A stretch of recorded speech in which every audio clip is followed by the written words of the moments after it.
loves, welcome back to Lavendaire. Today I'm excited to partner with QuickBooks on their new campaign, Lunch on the Books. So thanks to QuickBooks for sponsoring this video. Women entrepreneurs often have smaller professional networks, which can make it harder to access resources and opportunities. That's why QuickBooks created Lunch on the Books, a series where women small business owners can connect, share advice, and learn from each other. In this Lunch on the Books segment, join me as I chat with Claire Thomas, co-founder of Sweet Laurel Bakery in LA. Claire is a director, entrepreneur, and brand visionary. She and her co-founder started Sweet Laurel Bakery to bake with simple, natural, and unprocessed ingredients. Watch on to learn how Claire built this brand and business and her secrets to success. Hi Claire, thanks for having me here at your bakery. So why don't you start by telling us your story and the story of Sweet Laurel Bakery? Absolutely. Well, I'm so excited to have you here and to be chatting with you today. But Laurel and I are best friends who loved baking. When Laurel got Hashimoto's, which is an autoimmune disorder, she had to go completely grain-free, refined sugar-free, and dairy-free. One day she brought over this cake, and Laurel's the kind of person who would bake a cake she can't eat. So I'm just eating this cake, not knowing. And it was absolutely delicious. And I asked her, what is in this? And she listed 5 ingredients, and they were all ones that she could eat. And so that's the day we started Sweet Laurel. Oh, it's the day you ate that cake? Literally the day I ate that cake. And I turned to Laurel, I'm like, what are we doing with this? And she said, eating it? And I was like, no, what if we sold it in grocery stores nationwide? What if we had a best-selling cookbook? I just really believe in her and what she does. I saw a vision of Sweet Laurel, and it's so exciting to be sitting here today. Where did you get your confidence to start the business? I mean, I would describe it as blind confidence. Yeah, how did you know all of this was gonna happen? Is a bakery hard? Yeah, no, just completely insane. What would you say is your gift that you bring to Sweet Laurel? So everything I do, whether it's on film, in a room, on a plate, I'm telling a story. To us, Sweet Laurel is delicious, decadent, but also easy. And it also needs to have kind of a bake sale, handmade, homemade quality to it.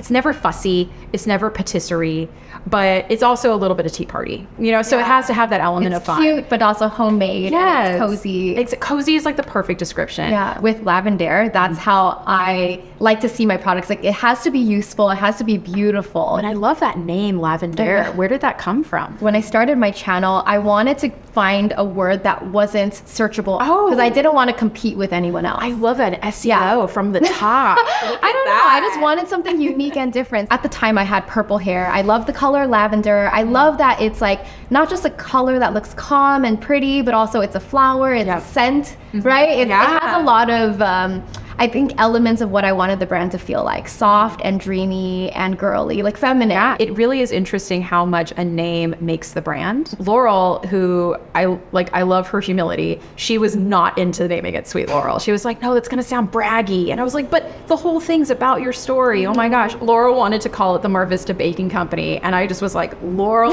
no. I was like, because what even is that? All that tells us, so corporate. All it tells us is it's a bakery in Mar Vista. Yeah. And at this point, we also didn't quite know exactly where we would land. Is this going to be mostly about content versus an actual brick and mortar bakery? So for me, Sweet Laurel also needed to have that breadth. It needed to kind of similar to Lavendaire. It has to be an umbrella. Capture everything. Yes, it has to be if we wanted to do a Sweet Laurel home line, it can't be the Mar Vista Baking Company. You'd have to buy a chair from the Mar Vista Baking Company. I actually had that vision too. The name has to encompass a big vision. And the name needs to send them somewhere. It needs to spark the imagination, needs to make them go, oh my gosh, I love that. What is that? Lavendaire totally does that. Oh, thank you. Yeah. Thank you. I feel such a significant part of being an entrepreneur is having to wear all the hats. In developing that ability, you end up having to also just create all of these tools that you can constantly reach for. So what would you say is in your toolkit? What are you always reaching for to make your job easier?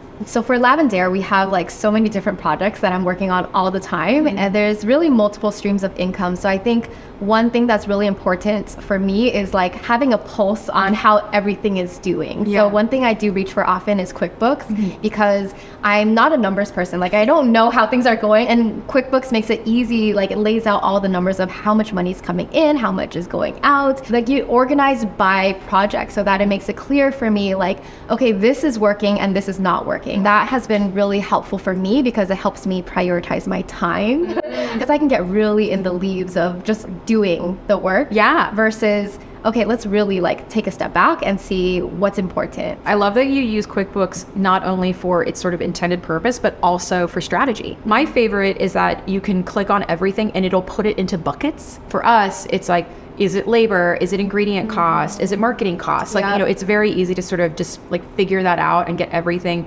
laid out really clearly. What do you consider is the most important and impactful work that you can do in your business that fuels everything else? I'm obsessed with sort of like big picture thinking. Wow. My husband Craig and Laurel are both really process oriented, which is great. But you need to have the vision and the process working together. Yeah. You cannot get stuck on individual projects and creating your own bottleneck, because then you never get up off the ground.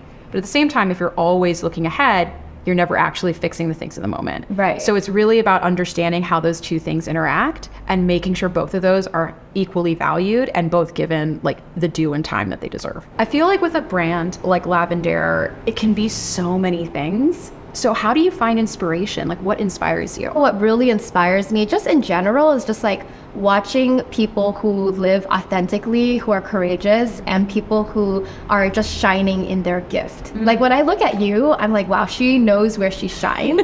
And it's really inspiring. Like there's so much I can learn from you. That's kind of where I get a lot of inspiration. It's like, oh wow, look at this person thriving. Like I want to thrive like that too. I love that. Yeah. So I'm really inspired by how much you've built your business in this short amount of time. What would you say are the keys to building a successful brand and business? It really does come down to having those three things. We have the story, the quality of product, and a really clear brand aesthetic. So the visual storytelling was immediately clear from like day one. So we've invested in all of those things. Everybody at our shop is trained with like the story of Sweet Laurel. Everybody knows what the story is. Yeah. It's a huge part of like who we are and our brand identity. Also, Laurel and I are very accessible. Like a huge part of our social media is that we're constantly posting recipes. We're very open book. And the cookbooks are a huge part of that as well. And then when it comes to the product itself, I've never met someone with a stricter sense of quality than Laurel. She is literally making sure every single baked good is absolutely perfect. We're already in over 400 Sprouts nationwide and expanding from there. And Laurel is at every run with our co-packer. She's flying out to Colorado, flying out to Las Vegas, and like she's very hands-on. Absolutely the most hands-on. Yeah. And like that is completely necessary to make sure the quality, The product is good. the product has to be the best. And then on your end, because you focus on like the visuals of the brand, how do you make sure that it follows that, all the details of what you need it to be? I actually do a little sentence that's a story. The problem isn't that, am I making the right or wrong decision? There's too many fun decisions, right? There's too many yeses that you might want to do. And so with Sweet Laurel, we have a very clear narrative, which is Sweet Laurel is your favorite secret garden. So it's like, okay, I love that. Does everything feed into that? And it doesn't mean that something's bad or better. It just means that's not the story we're telling. And that's it. It makes it very simple. So, if something's a little too modern or a little too fancy or what have you, it's like, that's not really our story. It's a cool story, someone else's story, but not ours. I love that you keep it short, but it's a story. Absolutely. And it's just like, it's helpful to have that anchor. It's like, does it fit this story? Is it in this? This is not our story. Right. Exactly. So if you just sort of start thinking about things narratively, it actually can make a lot of the branding decisions so much easier. This is an interesting question. Women always get asked this question. And I feel like it's a little loaded for that reason. Yeah. The idea of work-life balance. What does that look like to you? What does that mean to you? So I'm a type of person that I enjoy working. So I can really spend like hours and hours doing the work, but I can easily have too much on my plate because I want to do everything. And so I can find myself like getting overwhelmed, burnt out. And so it's really important for me to like create space for myself. My ideal is just to like have like 3 hours in the morning for self-care, 3 hours to myself in the evenings. Like I need that like breathing room. Yeah, absolutely. What about you? I'd say to me it's really complicated. The idea of having balance is a very privileged position. Yeah. Because there's a lot of people working who that's not a question they can even ask themselves. I tend to think about the idea of balance from a position of gentleness and mercy, meaning it's like, you know what? I want to be non-judgmental about what balance is for me in this moment. For instance, with Sweet Laurel, it's like I have my seasons where I come in and I'm very, very hands-on. And then it's knowing when that season's over and being able to step back and then refocus. Thank you so much, Claire. This is so great. Like, I feel like there's so much more I could learn from you, but we have a limited amount of time. Well, I am a chatty Gemini, so I will always say the most. All right, guys, thank you so much for watching, and thanks again to QuickBooks for making this conversation happen. I loved speaking with Claire, and I learned so much from her. I love how she's such a visionary, and she really knows what makes a great brand. So super inspired by her. If you're a business owner, be sure to check out QuickBooks at the link down below.